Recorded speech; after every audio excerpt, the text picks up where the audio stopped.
Hey guys, Grogu Planet Green Zen, and thank you for coming to my channel. Now, as always, I have a couple of questions for the people of Zen out there. Have you ever heard of the phrase, dig your well before you're thirsty? Do you even know what that means? Now, are you the type of person that says, well, I'm okay for now, and that actually prevents you from pursuing life outside of that mundane? Well, in today's video, what we're going to talk about is why you should not wait for the perfect time to create success for yourself. So stay tuned.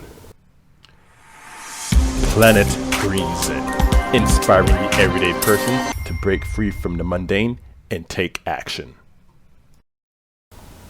But before we jump into that, if you guys have never been to this channel, what I really love to do is just inspire the world mentally, physically, spiritually, financially, and socially, because I truly believe that if we all had a holistic yin-yang balance of each one of those areas on earth, we would eliminate hunger, famine, slavery, war, disease, poverty, and have more health, wealth, and abundance together as one human unit on this entire planet. So if you guys believe in similar messages, do me a favor, subscribe to this channel, hit the bell notification so you are notified when new videos are released, comment below, let me know your thoughts on these different topics that we cover, and share this out with people in your community who needs to hear these messages, okay? So let's go ahead and dive into it.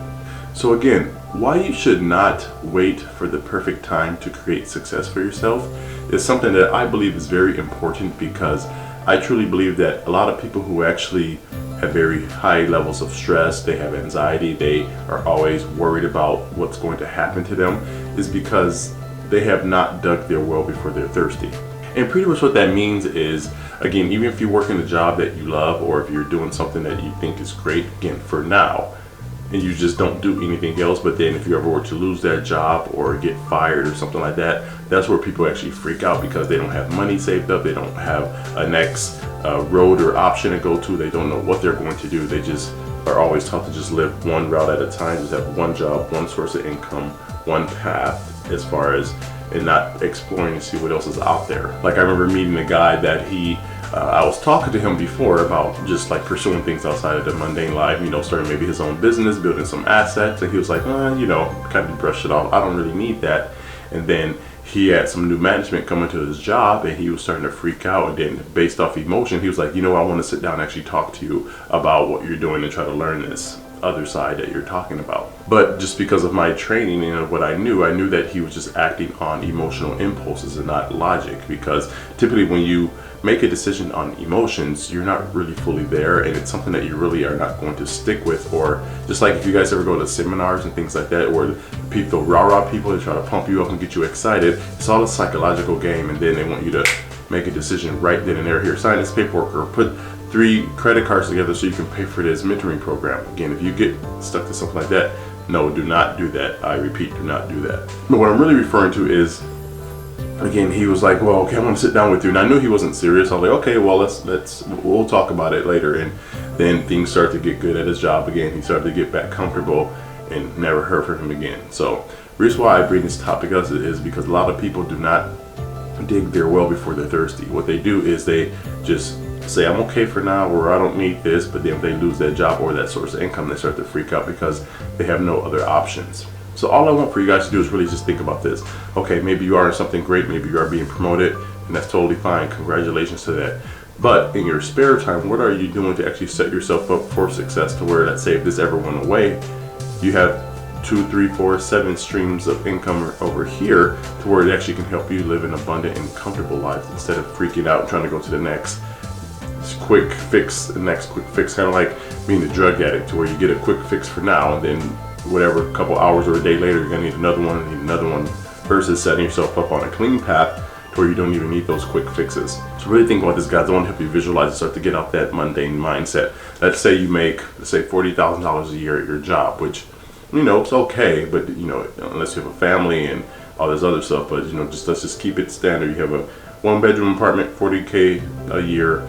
You live below your means, you're very frugal, which means you can survive all of that. And let's say by working in your spare time, you actually create another $40,000 residually that you don't have to work for. It's passive income, to where you already did the work, but now you're getting that every year as well. It equals the same over here, to where if you wanted to, you could leave this job that's mundane and not really serving you and go over here full time. But let's say you love your job, what you have, which is great. You decided to stay over here, you have this coming in as well. So again, even if you were to lose this, you're not going to freak out because you live below your means anyway. You live under 40K, what you make over here, and you still make the same over here, so you're living under those means. So you actually can just store this up, pay off debt, or just put in other assets, and you actually will feel a lot better because you have more control, more confidence over your life. You just walk into your job with a more purpose set, feeling like you're being controlled, or you're working on eggshells, because you know, at any moment you could just get let go, but you have something to actually sustain you. So that's what I want you guys to really think about is, are you digging your well before you're thirsty? Are you setting yourself up for success, even if you're comfortable and have something great going on over here? So what are you guys going to do to actually set yourself up for success, to dig your well before you are thirsty, instead of waiting for it to dry out and try to find another water source? You are building other water sources over here, so if this one does dry out, you have 3, 4, 5, 6, 7 other streams of water over here that you actually can flow from, and you will not stress out and actually still be able to take care of yourself and your family. You know, a lot of people actually, they get very selfish where they don't think about me, like I'm okay, I don't need this, it's not for me. But again, when you look at it from a bigger picture and you look at your family and other people, you want to stop being selfish and actually start to serve other people, because by serving other people, you're actually serving yourself. So just kind of keep that in mind. So I just want to leave you guys with that thought, as far as, please set yourself up for success, dig your well before you're thirsty. So even if you never need it, you can pass that down. This should be generational wealth, a generational legacy that you can pass down to your kids, their kids, or whoever. Donate it to charities or whatever you want to do with it. It's up to you. But again, just dig it before you need it, and you'll be successful. So what do you guys think about that? So as always, I want to leave you guys with a quote of the day, and this quote is by W.B. Yeats. And Yeats says, "Do not wait to strike until the iron is hot, but make it hot by striking." So what do you guys think that means? Again, Greg with Planet Green Zen, signing off. You guys have a great day, and I'll talk to you soon.